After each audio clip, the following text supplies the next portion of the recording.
نبی کریم صلی اللہ علیہ وآلہ وسلم نے کہاں بیٹھ کر کھانا کھانے سے منع فرمایا؟ اندھیرے میں بیٹھ کر کھانا کھانے سے۔ سونے سے پہلے کیا پڑھنے سے شیطان صبح تک انسان کے قریب نہیں آتا؟ آیت الکرسی پڑھنے سے۔ قرآن پاک میں کس خاتون کا نام 40 مرتبہ آیا ہے؟ حضرت مریم علیہ السلام کا۔ تراویح کے بعد جماعت ادا کرنے کا حکم کس نے دیا؟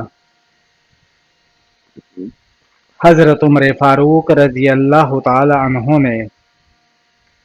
قیامت کے دن کون سی امت سب مسلمانوں کی گواہ ہوگی؟